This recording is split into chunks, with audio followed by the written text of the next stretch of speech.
Hey friends, welcome to the Entrusted to Lead podcast. Today is the 1-year anniversary of our podcast launch. Can you believe it? Stay tuned for some updates about our new season at the end of today's episode. So on today's episode, we're continuing our conversation with my friend and mentor, Mike Kontio. Mike shares his experiences with launching his own consulting business, the challenges of COVID, and the lessons he's learned along the journey. We talk about goal setting, mental tripwires, and why reflection is so important in both your leadership and your personal life journey. So grab your cup of coffee or beverage of choice, and let's get started.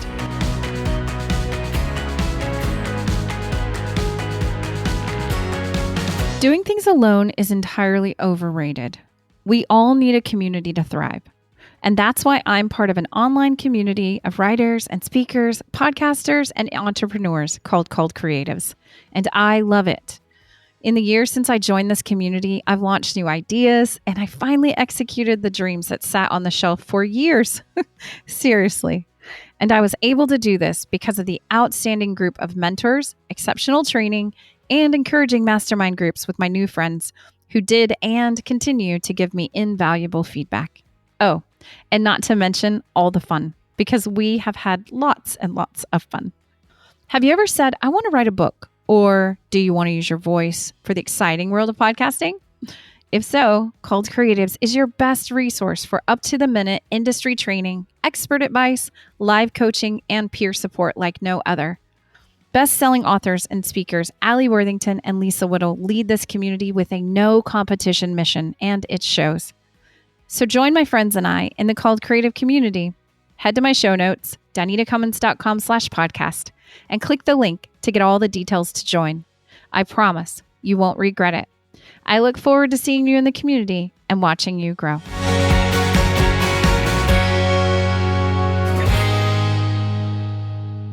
You may be good in that structure, because that may be a gift of yours. And, one thing I learned when doing the job that introduced us is when I can work in the sweet spot where I'm at, but be aware of those things that are my limitations, so to speak, because an overused strength becomes a blind spot. And so we want to limit those blind spots. When I can step out and be creative or free, it allows kind of a fullness of me and my capabilities. Yeah, I think for me, it was a similar journey. 2018, really? I retired late 2018, but had taken a job in my transition period. And so I was kind of dual employed, so to speak. And I worked for a company for about a year and brought me to Tampa. And then that contract had ended. I could say I lost my job, but the contract had ended and, there just wasn't work for me on the additional contracts. And so it was that point where, I had some savings. I had things.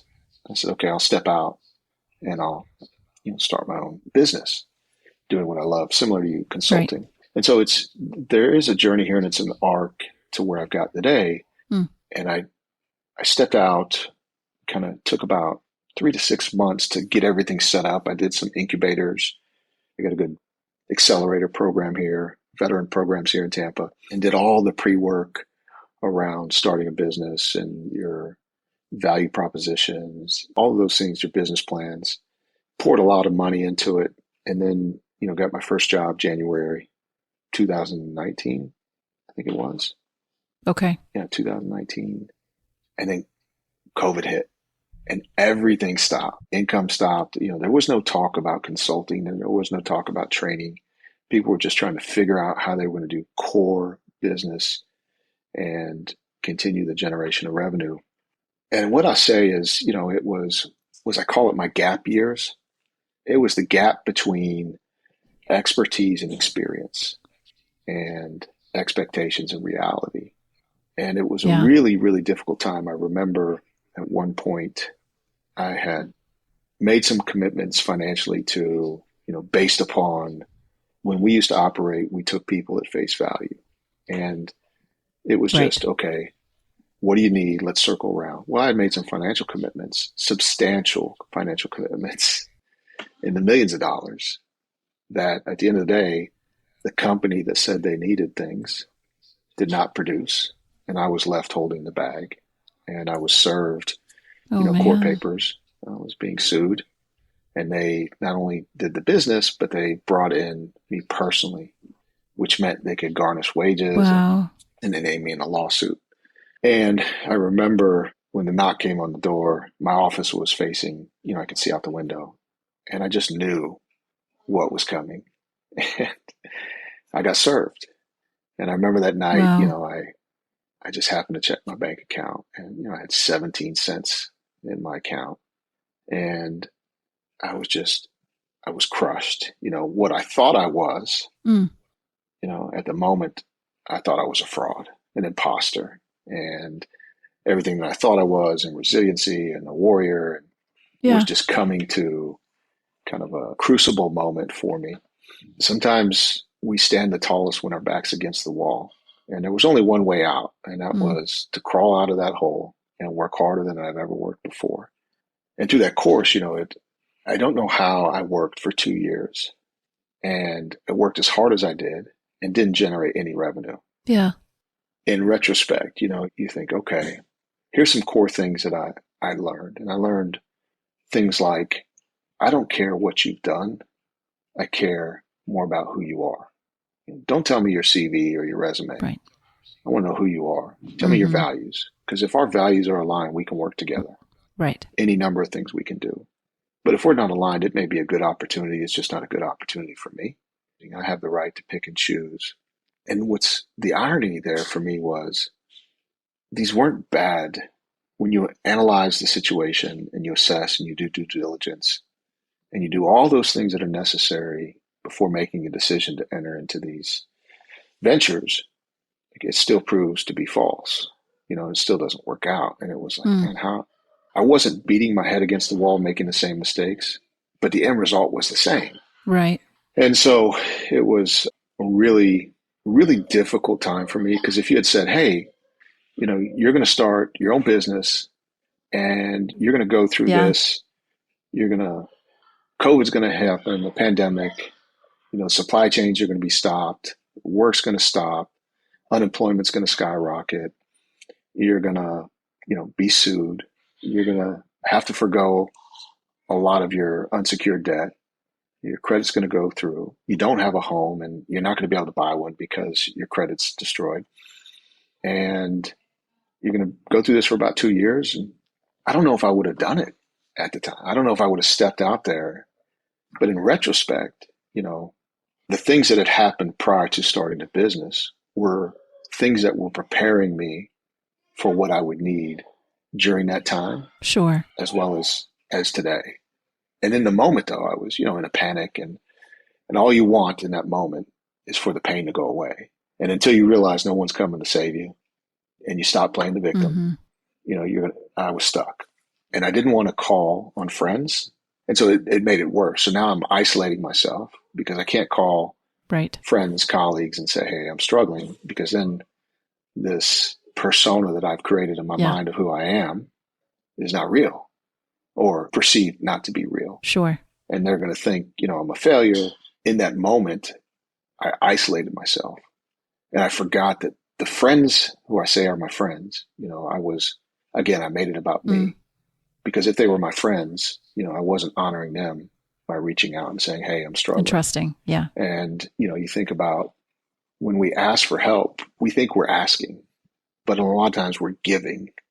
The easy scenario is, a psychologist, a doctor, a counselor, any profession that gets paid to help people, that they're doing what they love, with the assumption that they're doing what they love.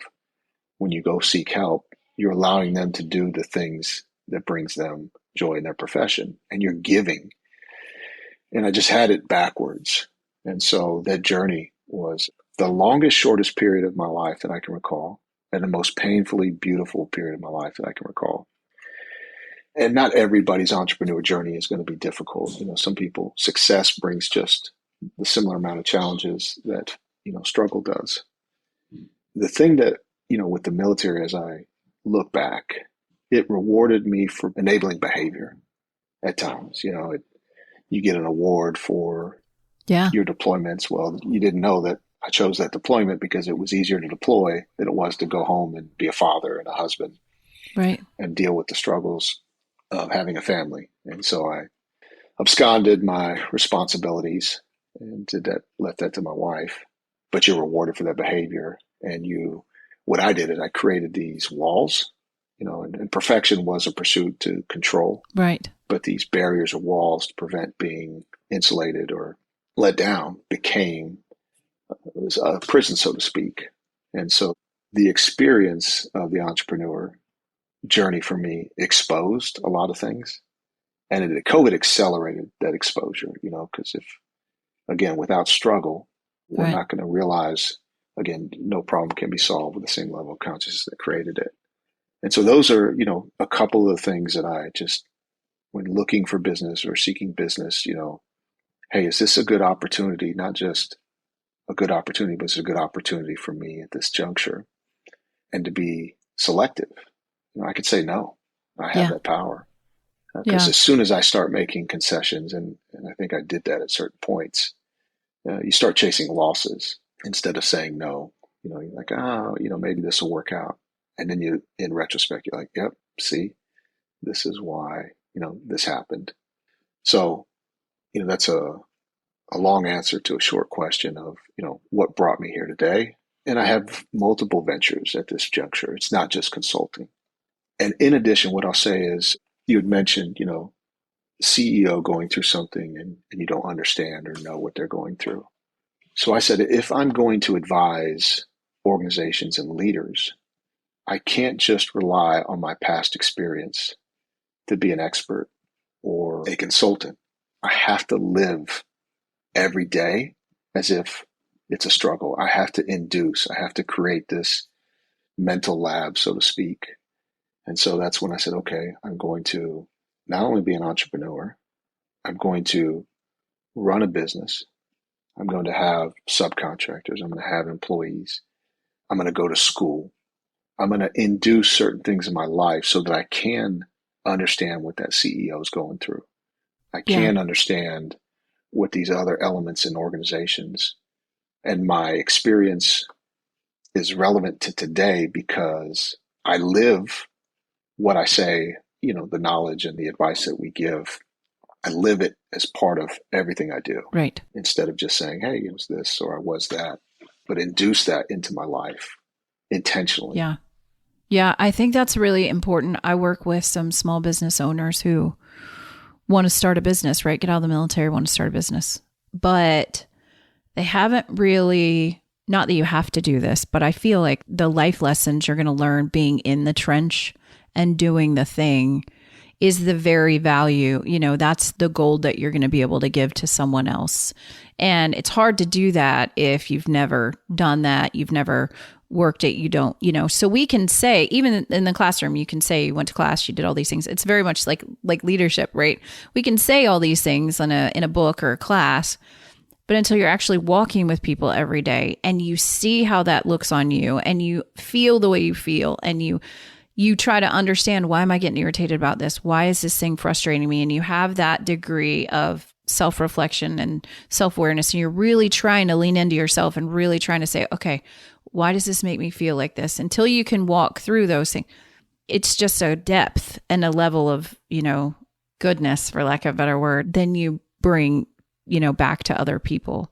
So I agree with you. Obviously, I have not gone through your journey, so I don't perceive to know any of those things, but I think it's very wise. I guess that's what I'll say. You could have picked one of two roads, like you said. You could have picked the victim route. You could have picked the everybody else's or whatever. You could have picked that route, right? Oh, I did. Yeah, at times. And for a period of time. Yeah. And then you can also, like you said, realize, you come to the realization, like, I'm the only one who's going to dig myself out of this hole, so I better start digging. And you put your head down and, do the things. So many people, as an example, we're a consultant, meaning we're going to someone saying, hey, I'm advising you on, what I think you need. In summary, there's more to it than that. I couldn't ethically, I couldn't do that if I didn't have somebody else in my life that I sought counsel from. So did I have a coach, a counselor, a psychologist, somebody that I had submitted to their authority in conversation or in pursuit of the things that I want. That's one example. Right. And so that's something that I maintain, as well as exploring. You said earlier, exploring those dark places. Luke Skywalker is on a planet and he's training with Yoda, and Yoda tells him, into the cave you must go. And he must go into the cave because he must face his greatest fear. And his greatest fear was becoming his father, and that's who he met in the cave. And so those dark places, we have to go there. And there was a couple that I was unwilling to go. And I kept dancing around it and said, hey, I don't need that. I don't want to go there, until I had a conversation with my coach and went there. And it just kind of struck a nerve. And I was like, whoa, what is this? The program that I said I'm doing, the mental conditioning program, but they're mental tripwires that we have every day. But I'm more in tune and aware of those. And not that I don't set them off or trip them, because that happens. But the fact that I'm aware of them right before they happen, or before I trip the wire, or I'm aware of it. Yeah. And so it's like, okay, taking inventory. So when we look at goal setting, and there's a number of things we could have a whole podcast just on, what we do wrong in goal setting. But the first thing in this year is, okay, take inventory of 2022. Let's take some inventory. And one thing I found when asking, whether it's individuals or leaders, you ask people, what do they want? It can be an overwhelming question that either people haven't considered, or I haven't earned the right to hear what they want, or they just don't know how to answer it. So then you start breaking it down and say, okay, let's look at kind of some different areas or categories. What would it look like in this area for you if you could have what you wanted? And then you can start unpacking it. And I was surprised that the amount of people that I asked that question to, they couldn't answer it. And you said you're working with, some new business owners. And sometimes it's intentional, because I suspect they're not going to be able to answer it. So I induce that kind of struggle for them. What do you want? Yeah. And I would just encourage you to ask that question and just kind of do it like a science project and see what type of responses you get, and watch people struggle a little bit to respond. I asked that question, what are your goals? Or, we ask those kind of top level questions. What problem are you trying to solve? Those kinds of things. And for the majority, I agree. They don't know. They can't answer that. I do that. I don't know sometimes, what I want, but I know what I don't want. And so sometimes I start there and I reverse, like if you don't exactly know, like, what does the future look like you said, magic wand. If you had a magic wand, and you could fairy wand this, what would it look like? And then you start to help them dream and vision and see, and then you can start to unwrap their pain points that maybe they don't even quite understand, or they haven't been able to articulate that yet in a 5-point plan. They just know there's some degree of frustration or pain or discomfort or something. They're not exactly sure. And then it takes time to try to help them unwrap that. And I feel like that I work with some consultants, different veins, but I feel like just that degree of empathy, and again, back to humility. It's hard to be entrepreneur, business owner, consultant. And then, on your branding and on your website, you're like, I can solve your problems. And then on the other side, you're like, but I'm still working through my own stuff. So I do see it's a little bit of a paradigm, because you're like supposed to present yourself to the world like you're the expert. I'm the expert. And then the other side, you're kind of like, but I don't really know if I'm the expert, because I'm struggling to kind of like work through these things. The first time I had the opportunity to work alongside a licensed therapist as a colleague, and when I saw the family problems they had and, the marriage problems, I'm like, you're a therapist, everything, should be perfect for you. So it came to the realization, that we all have that struggle. So about a decade ago, I had a coach that had said, okay, these are 5 areas that I want you to explore. It was faith, family, fitness or health, friends or relationships, and finances. And I want you to come up with 3 to 5 goals in each of these areas. And I was doing the exercise, and I got about halfway through. And it was harder than I thought, Yeah. And they were all not, every single one of them were not statements. Like, for example, I don't want to struggle with finances. Well, guess what Right. was happening? I was struggling with finances. And I Right. didn't understand in goal setting how the goal that we seek has to be greater. The reward of the goal has to be greater than the pain of failure. Mm-hmm. Right. And if you think of in the corporate, the institutional mantra is these SMART goals, these specific, measurable, attainable, realistic, in a timeline. Those are things that, we put benchmarks out there that we know we can attain because we want our evaluations to be good. And so we do these goal setting exercises, and we're institutionalized to just meet goals that we know we can attain. And then we're above average and we high step it to the finish line as if we accomplished something. And we don't live in this idea of dreaming and training beyond our talent. Yeah. Yeah, that's true. That's so good. Because you're right. We set all of these like bar expectations. And then like I could say that for my own military experience, right? If we're being honest, like here was the bar and here was the box. And I was really good at the box and staying in the box. And for a lot of years, that was my measurement of success. And my ability or capability was in this box, right? And it was defined for me and I was doing really good. So that was all I was working for. I didn't have, and still today, if I'm honest, this is what I was going to ask you about your company and your goals, if I'm honest. Thanks for the therapy session. I don't really know what my goals are. I don't have a big thing. Like for me this year, because I do reflection, I think that we talked about that before. I'm a reflection person and I try to do it in a healthy way, not in an unhealthy way, but I want to show up. Right. So that like this year, I want to show up for my podcast. What does that mean? I can quantify that to a certain extent because I have certain, 2 episodes a month, blah, blah, blah. So, but I want to show up and be the best version of me that I can. I'm going to put time and effort into it and try to be good at that. I have relationships with family and my friends, and they are important to me and I want to make space for that. So how do I do that? I'm being present in the moment with my family. I'm taking the extra time when my kids come home from school because I do still have kids at home. When they have had a hard day, I stop what I'm doing and I'm with them. Like I'm making time to be present with them in their moments and trying to help them make memories. And with friends, I'm being intentional about my time, setting time aside to go see them, to have coffee, to have dinner, to go sit next to, this friend who's got cancer and can't get out of bed today or whatever. Like I'm being intentional about spending time with them. And then I think from my business perspective, it's kind of just a big, hairy, like bubble of, I don't know, goo. I don't know, showing up every day, So I appreciate your goal mindset and kind of flipping the script on that. Cause I think we struggle with that a lot. In your pursuit, just encourage you to the mental tripwires So a couple things that I'll add to things that I've learned, right? One is earning the right. Like I have to earn the right in relationships, and other people have to earn the right to have my relationship. And so it's a business, and I do that through, certain tasks. If I'm looking to do business with someone, I'll measure, okay, you said you were going to follow up on this date. Did you? Right.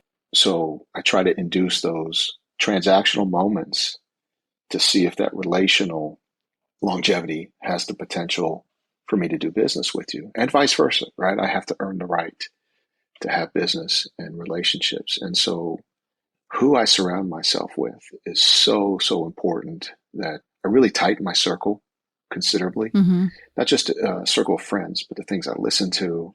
I wanted to, okay, what are the voices that I'm listening to? What is it that I'm consuming? And does it serve me? The habits in that period, I'll tell you, the habits were start work at 7 a.m. and, use food as a comfort late at night or binge watching because all I want to do is escape. And those were things that I used for escapism. It's just like any other addiction. And you look back and you're like, whoa, what's happened? These habits and behaviors aren't serving me. Why would I have them in my life? Would you say choose your hard? Choose your hard. Yeah. And so earning the right, people, things that I buy, things that I consume, they have to earn the right for me to, because you can get sucked into a YouTube spiral, and I'm sure Instagram and, TikTok. all of those are the same. Looking at that, what you consume, those habits. Has that opened up some perspective about these mental traps or these tripwires or things? Like, do you start to see now a correlation between the two? Yes. So I'll give you an example. The mental challenge that I said I was doing, I made sure that I had people in that with me that were going to push me. And what's interesting that, when I started it in November, I put it out to friends and family and my network. Right. And I said, hey, here's what I'm doing. I'd love for you to come alongside. But if you don't, that's okay. Just hold me accountable. Right. And so I was surprised that, when I was meeting these people, like nobody was saying, hey, are you still on track? They weren't holding me to the accountability that I thought they would. Now, some of it was, I'm sure we're all consumed or focused on our own challenges or life. Right. Self-absorbed. And I think there's also a component of conviction, and that wasn't my intent. So then it was like, all right, if you're not going to come alongside and hold me accountable, now it's changed to, I have to lead. I have to do this and I have to follow through. And I have to earn the right for people to come alongside and either follow or, join me in the pursuit. And if they're unwilling, then again, that's just tightens my circle. And I realize, that everyone hasn't earned the right to hear my story. But to answer your question, the story was early this week or last week, one of the people in my group, we were talking about gains and accomplishments. And he had said, hey, he's doing a baton death march. He entered another race. And then he's doing the JFK 50 miler. Wow. And in the moment, right, in my head, I'm thinking emotionally what I want to say to him is, hey, man, slow down. Don't get hurt. Don't train too hard and put yourself out of commission. But what I was really feeling was, hey, you're making the rest of us look bad. Slow down. And if you know this individual, he doesn't care if anybody else goes and does the 50 mile. That's for him. It's just for him. Right. And he's sharing that because the group is inspiring him to grow and push himself. And he's getting fuel from that community. He's not using comparison to say, hey, I'm better than you and these other things, the stories I was telling myself. And so that tripwire, that I was like, whoa, wait a minute. What is this, with you? Insecurity that I'm having in this moment? And then it got louder and louder and saying, okay, I see what it is. You're limiting yourself because of, again, the comparison. What aren't you doing to better yourself and push yourself beyond what you think you're capable of? That's so good. I remember doing that at one point, because I used to still work and kids at home, and Mark was deployed. So I was single mom for all these years, trying to balance all the things. And I remember at one point I'd see women running in the community, like in the neighborhood, first thing in the morning, they'd be running. And I remember being very jaded, like, oh, that must be nice. You can just run in the morning, like I can bear, I've got all these, I'm up at 5 and I'm doing this thing and I've got the kids in school and work and blah, blah, blah, blah, and homework and more kids and shoes. And I remember seeing that, like, it was just that mindset, like you said, like, oh, well, they must have something that I don't have or whatever. And I was super guilty of that. And then there was a season where I had an accountability partner who was in the community. You lived next, in the next neighborhood. And she and I committed to just showing up and working out. And so then we did something about it, back to that thing, like, what are you doing about it? But there was a piece there where I was really like jaded, like, oh, well, they have these other opportunities and I don't. In reality, I had very much the same opportunity. All I needed to do was make it a priority. Like you said, the goal needed to be bigger, than me getting up. And there was time. I had all the things. I had everything I needed in my hand to do what I wanted to do. So it was very much just my mindset. And once I shifted that, and had an accountability partner who showed up at my house at 5 o'clock in the morning or texted me and said, I'm on my way, and made me get out of bed when I didn't want to. Yeah, that was hugely, beneficial for both of us. We both, found great value in it. So I think that's interesting. Yeah. And I guess since we both read Good to Great, the flywheel concept. Yeah. And I think about, the lessons that I imparted to my kids is, one, feelings are liars. Right. That's the thing that I've learned in this is they're an important piece of my decision process, but they're not the main thing in my decision process. If The there's absolute something truth. that, you know, Right. I sense, I explore it, but it helps me make informed decisions, but don't make decisions on feelings because they're liars. Yeah. And I think where I've gotten it wrong many times is you don't feel first. Mm. You do, then feel. And I think I've relied on feelings as a component to either sustain, kickstart, motivate, or sustain me. And that is not what's necessary. It's do the work, do the reps, and then you feel. And then it's the flywheel concept, which is a pretty, you don't have to have the mission. You don't have to have the purpose. I think I got focused on that too much initially. Just start doing, you said, do your 3 things. And those things, as we're doing those reps, whatever they are, and the consistency. And it's even if we just commit to, hey, I'm going to do this for 1 week. What happens is, my awareness is different. What I'm in tune to is different. And then I make a choice. Okay, after that week, do I sustain this or do I divest of it? But doing the reps, that is the destination. I think that's so good because we get into this mindset of permanence and absolutism. Like it's this forever. Nothing in life is this forever. Nothing, right? Nothing. Jobs, finances, live, health, family, friends. Nothing is, you have some, faith and obviously, hopefully your spouse and your children and that your family, but there's nothing that's a guarantee that, all these things are going to be here forever. And I think we do that. We look at a new opportunity or a new goal or whatever it is. And we say, oh, well, I want to do this thing. I want to be healthy or do whatever and start a business, whatever. And then we look at this long term, it's got to be all of these things. And then we get overwhelmed and then, never mind. It's too much. I can't do it. I love what you said. Just 1 week. Take 1 week. And for this week, do this thing. And it's okay if things end. And I think that's part of, I was talking recently with someone about grief and this grief cycle and how we grieve things almost every day, in certain degrees. Like you said, feelings. I tell my family and kids and people at the center, feelings are like clouds. They just come and they go.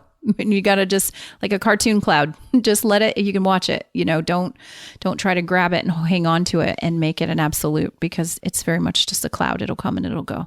I had a buddy who, and this was when I was still in, but there was a convergence of a number of things happening. And it was 20 years in the military, 20-year anniversary. And I want to tell a funny story about that. And then Mike was getting married. It was just a convergence of a lot of things happening. And I called him, and he's a psychologist, right? He's a successful, put it that way, psychologist in terms of books and speaking. And he said, Mike, have you grieved? And I was like, all right, brother, I'll talk to you later,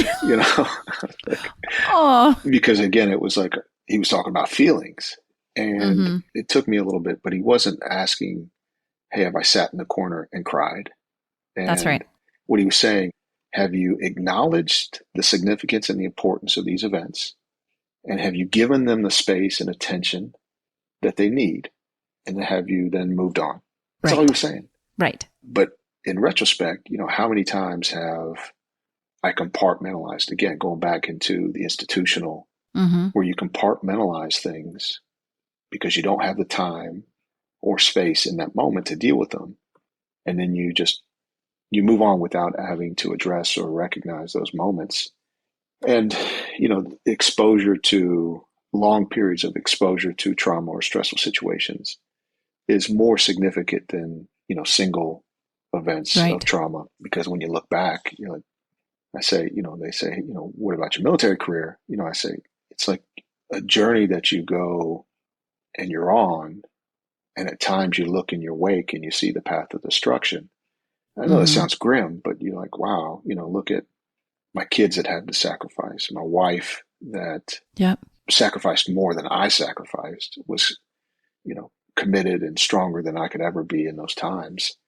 And it does leave a destruction in some aspect, right? And it's not all negative. Yeah. I don't want to paint it as, grim and dark, but that's what happened when I didn't give things the space and time necessary to deal with them in the moment. Right. And I think for me, I've learned that, grief is that the loss or perceived loss. And we don't even give perceived loss its own space either. Because like you said, grief is like someone died. This happened. This happened. Okay, that's a valid grief. Like we validate grief. Like, okay, that's fine. You can grieve that. You can be sad. You can be upset. You can be whatever. But then there's the perceived loss that we actually process. And it's real, or perceived loss of what we thought we were going to be, the dream we thought we were going to have, the job we thought we were going to have, whatever it is. And those are all independent entities that need to have their own space also. And we don't talk about that. Like we're not taught that, I know for me, when I got out of the military, I got out of the military because I was pregnant and I wanted to do all these things and I had a plan for my military career, and that didn't come to fruition. And so, within 60 days, I was out of the military and my career was gone. And I probably resented. I resented that for a decade, if I'm being honest. So much so that at 35, I went back into the Air Force and was at MEPS, and it was like 5 a.m. and these young guys are going in for MEPS in the morning and it's dark. So I equate this to the fact they couldn't actually see me and my face, because if they would have seen how old I was, they wouldn't have said it. But this young kid is standing in front of me and he says, "Are you shipping today?" And I said, "No, buddy, I shipped it a long time ago." I was the same age as the MEPS doctors, at that point. It was a completely different perspective. But it was so much that I felt like I needed to put myself back in that old life. So much so. That was a 1-year experience and it ended. And it was, I feel like in certain respects, I thought I needed to do it. But it was really just me not grieving, not accepting it, not, leaning into this is what the new thing was. So there was a lot of heartache in that. But I see that a lot at the center too. I work with a lot of families and a lot of different things. And we have big grief, like miscarriage and stillborn birth. We have big grief, right? I say that. But the fact that you thought you were going to go to college right now and you're having a baby and that wasn't in your plan, you're grieving. So it's okay. That doesn't mean that it's a never. Again, back to the permanence piece.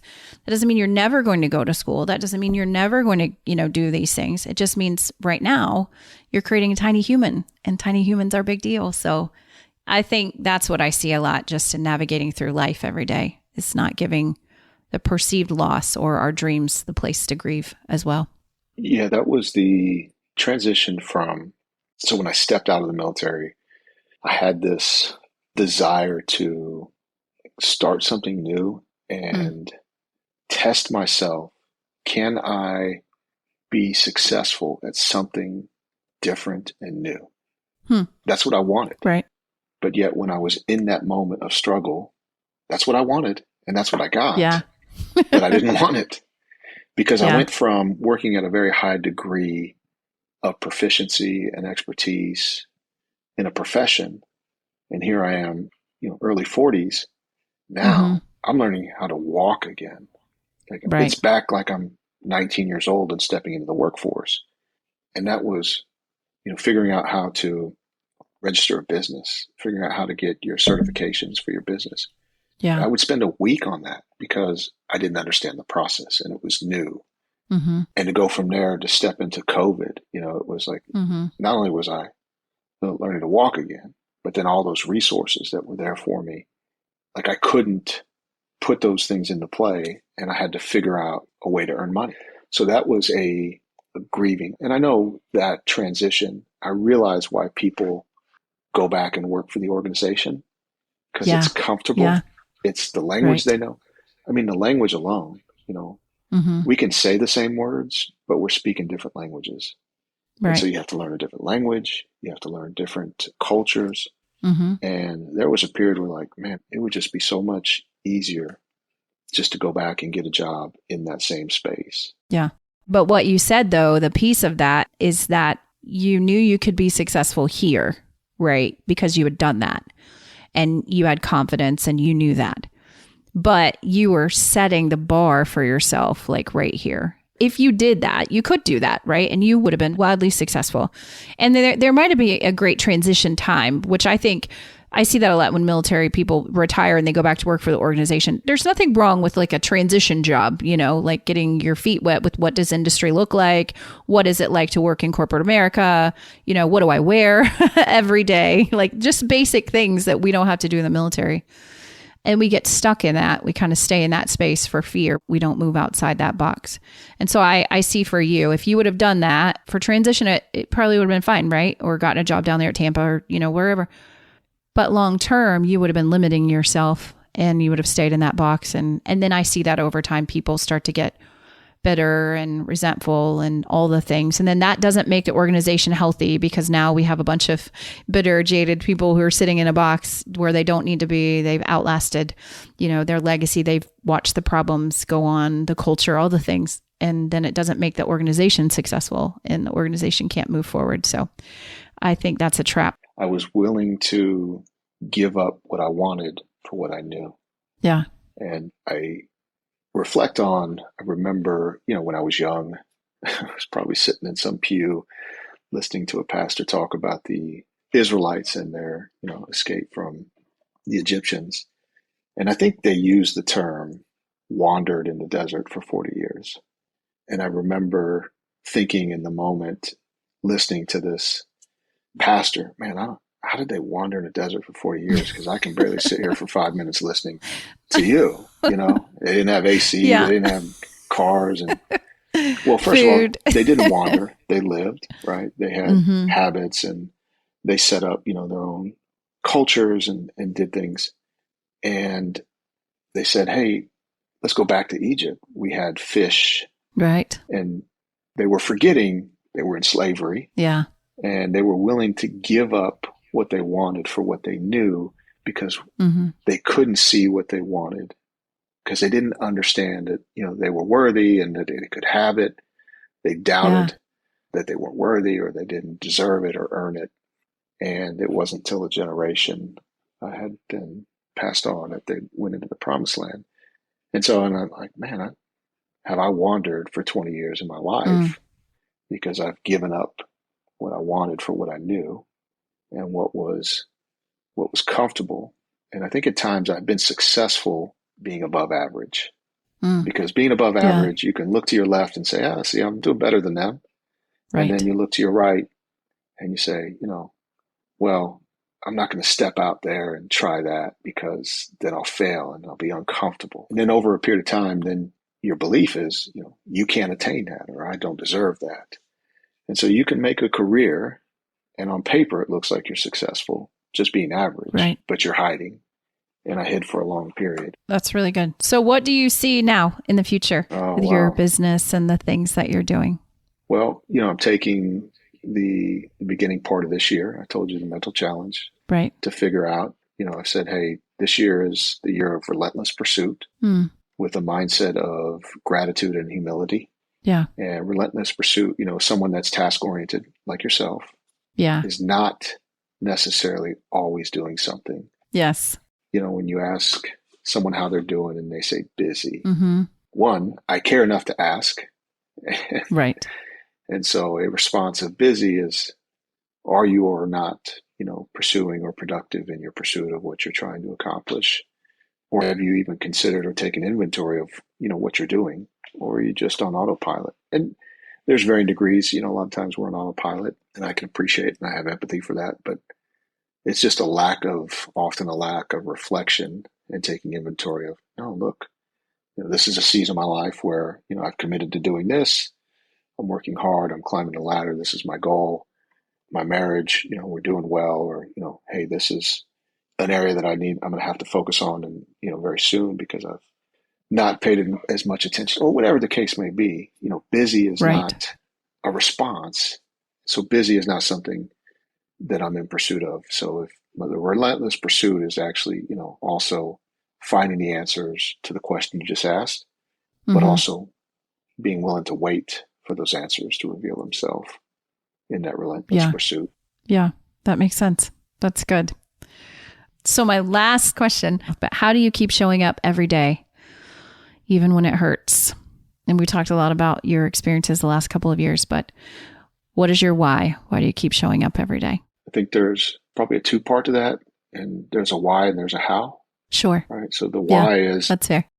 For me in this period, I have sons, I have family, and I didn't come up with this, but sometimes we have to believe in people's belief in ourselves until we believe in ourselves. Yeah. And so if I look at others, and your children is a really prime example of, we say the catchphrase, you can be anything you want, because we see the potential in others often, but we don't see that in ourselves. And so I got to a point where I was like, no, if I'm going to believe that in others, then I have to believe it myself. And I have to demonstrate, I have to model the way and show them that my belief in them is rooted and true in what I know. And so I just have to live that, and I have to create that lab every day and be willing to, those mental tripwires, when I feel discomfort, it's like, ooh, well, what's going on there? What is that? What did they say that made me uncomfortable? And I thought about, as you pursuing this podcast, one of the things I would say to you is look for areas in how you're doing it or things that you're doing that make you uncomfortable. And so that's, if I'm going to advise and I'm going to be, and I guess some of it's ethical too, if I'm going to be that person who's a consultant and who's going to assist and advise others in their pursuit, then I have to live that, and I have to model it, and I have to show that what I'm saying, I don't just believe, I live. And so that's the why. That's fair. That's good. Yeah. That's good. Now the how. What's the how? A lot of what we talked about is accountability is the first thing. So one of the things that I'll just tell you that there's 5 things you have to do every day in this pursuit is, it's not a diet and it's not a workout. Okay. You have to take a photo every day of yourself. You have to read 10 pages of nonfiction. Okay. You have to do 2 workouts every day. One has to be outside. And these workouts don't have to be the 10-mile run. And you have to follow a diet with no cheat days or meals, and then no alcohol. And alcohol is not a big thing for me, but for some and others it is. Sure. So those are the 5 things you do every day. So when I said I was going to do it, and I told my wife, I was like, hey, this is what I'm going to do. She's like, hey, you're intense or you're obsessive, And in the moment I said, you know what? I have to show her that I'm committed to doing this, and I have to follow through with what I said I was going to do. And there's often days where you got things going on in the morning, you can't get up and work out. And so I had, like a late afternoon workout, and then a late outside workout, and then an early morning workout. And she comes in and she says something to me. And what she didn't know at the time was it was just fuel. She was like, hey, you're taking this too far. You're obsessed. And I was like, it just made me go even harder, because I'm committed to doing it.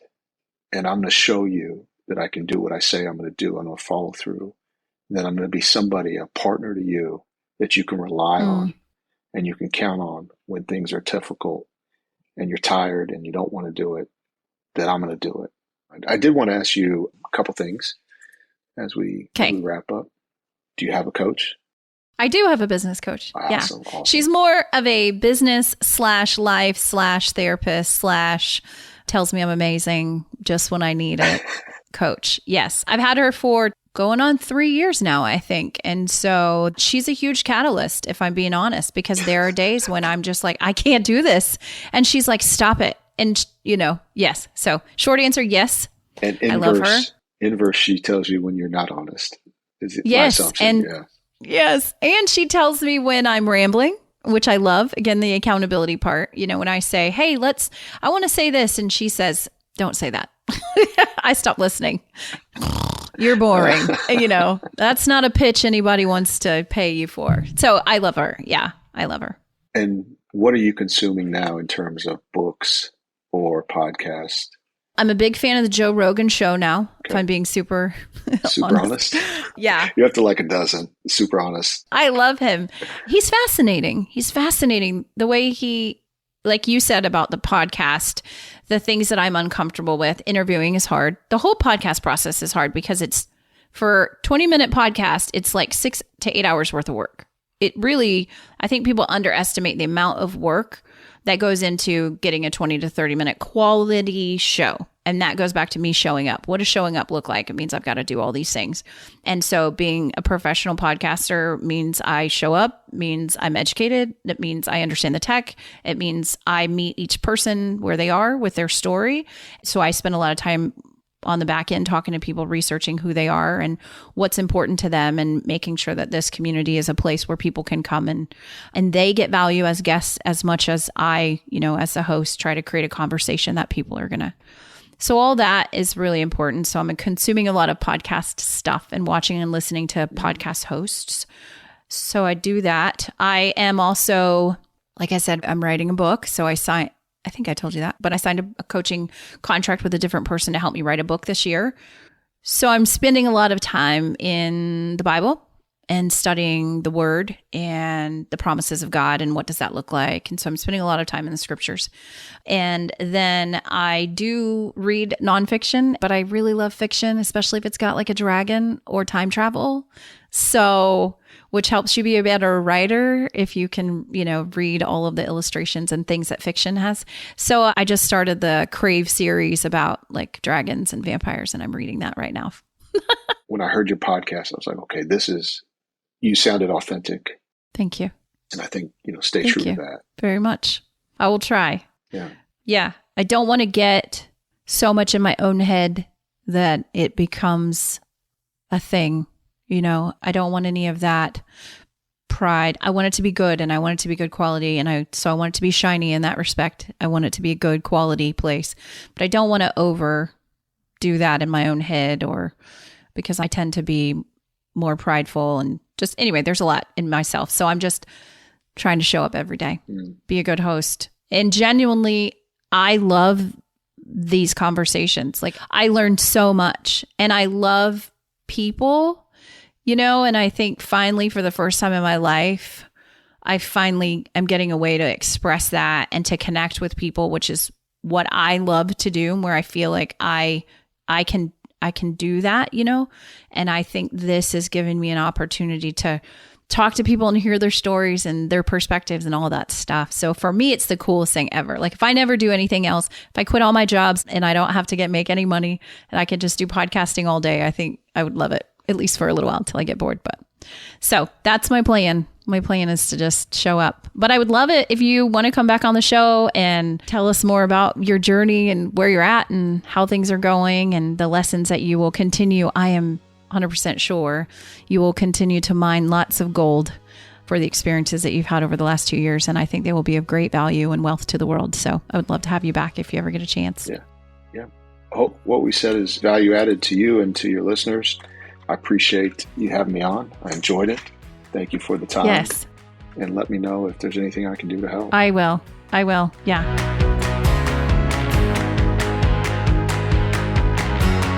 Hey friends. Well, that concludes our episode today with my friend Mike. I hope you enjoyed our 2-part series and you picked up a few tools or nuggets of wisdom along your leadership journey. Every time I talk to Mike, I feel like I learned something new about myself and this crazy thing called life. So I hope you found the conversation encouraging as well. And thank you, Mike, for sharing your time and your story with us. As we come to the end of the first year of the podcast, I want to say thank you to everyone who's listened or sent emails and texts of encouragement and support. Also, a huge thank you to our amazing guests. I've had the privilege of hearing your stories and sharing a small piece of life with you. And so I just want to say thank you for trusting me with your time and your hearts. And I also want to say thank you to my family for listening to all the episodes, even when you didn't want to. And just so you know, your encouragement and your feedback are invaluable. In December, we're going to have 2 episodes launching, so stay tuned. They're both with some amazing women who share their heart for the Lord and the place where God has called them to serve and to love. So I hope it gives you some encouragement as we go into the new year. And we'll kick off season 2 in January, where we will be diving into more veteran conversations. We'll share practical tools to help with productivity and to continue digging into those hard topics like fear, mindset, empathy, and courage. All the easy stuff. So stay tuned, friends. I hope you have an amazing Thanksgiving. I hope you get to spend some time with those that you love. And you take some time after you've made the food, or maybe the house is empty and the dishes are clean, to reflect on the year that we've had both the good and the hard times, because they both matter, okay? All my love to you. I'll see you later. Bye.